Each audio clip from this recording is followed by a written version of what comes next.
How to make a no to a yes.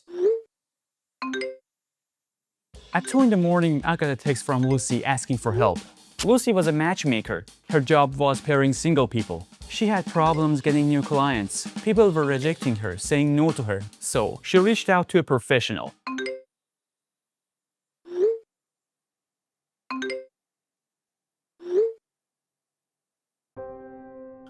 I got pissed not because she woke me up, but because she said no to me. And I couldn't convince her to choose me. To solve this problem on my own, I came up with these 3 questions to answer. How to make people choose you? How to make people say yes to you? How to control their brains and use them in your benefits. Basically, how to make a no to a yes. To answer all of these questions, you need to know how people perceive orders. So we have here the order and taking action, but in the middle, there is the brain that decides whether to follow the order or not.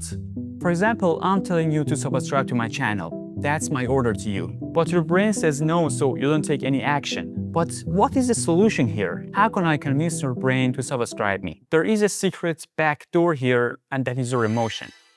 I can control your emotions and through that, convince your brain to subscribe me. And this is not something that I came up with, unfortunately. This is how marketing works. Marketing and brands use emotions to make people buy. For example, Apple could say, buy this iPod. It has 10 gigabytes of storage and has cool features. But instead, it uses emotions to make you buy.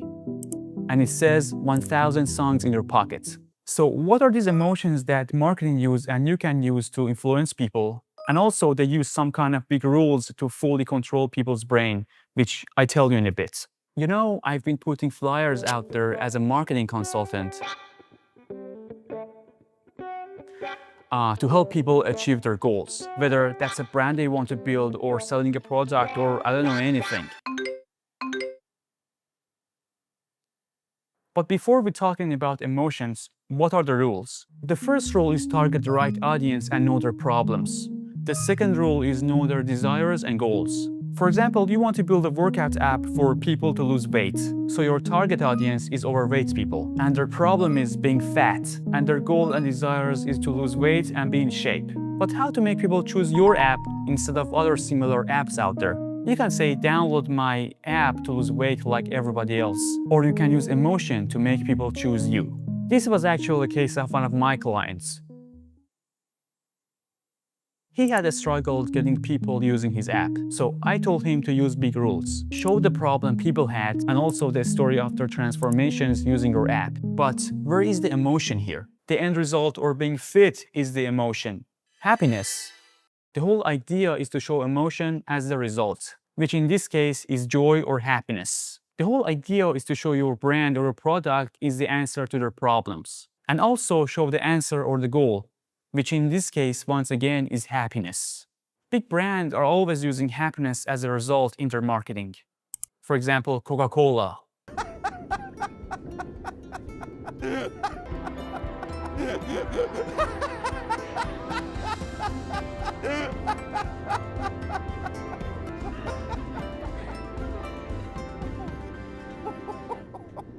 Liquid Death.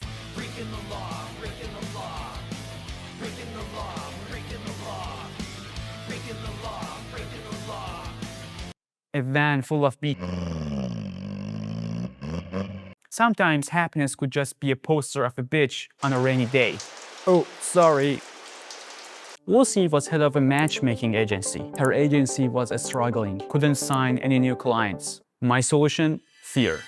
Fear always trumps joy. People are twice as motivated to avoid losing something as they are to gain something new.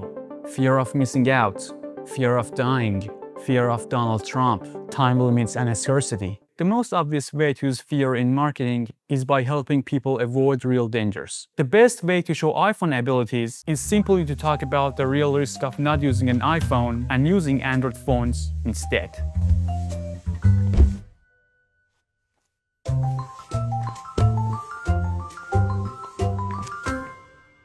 The poster they were using to promote their agency had no emotion.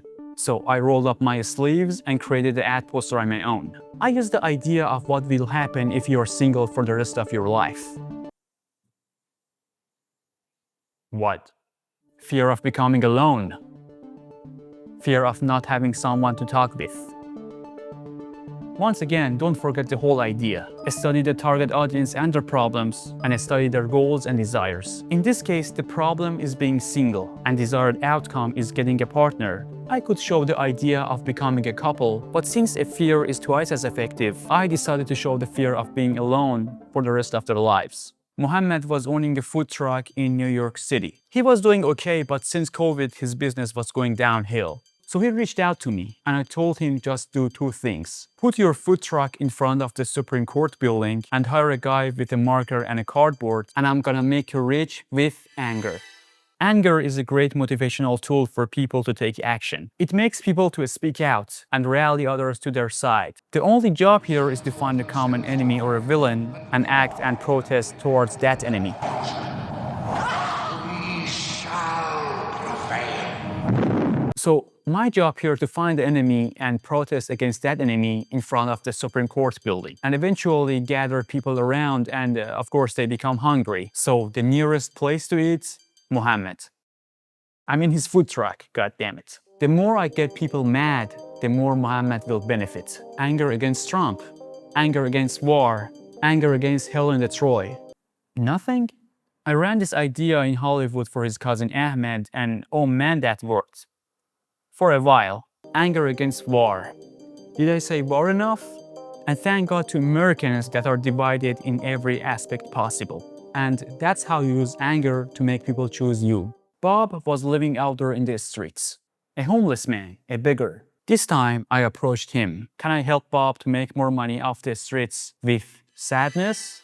To make people care about your product or brand, you can use anger, but to go deeper in their hearts, you can use sadness. Sad stories make people feel compassion, which draws them closer to you or your brand. This sad connection makes people more likely to take an action, such as sharing content, donating money, or buying a product.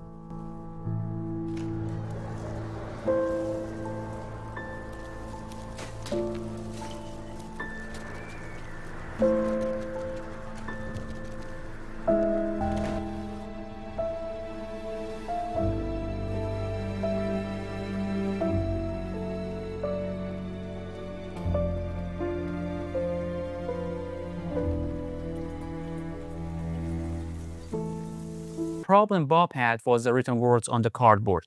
The words had to make people sad, make them deeply care about the guy.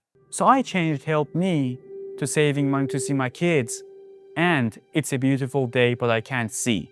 This time, Bob was the target audience and I set his goal as happiness, seeing his kids or seeing a beautiful day. But at the same time, I targeted people on the streets and their desire to see Bob getting back to his kids. The situation he was in made them sad, so of course now donating money was much easier.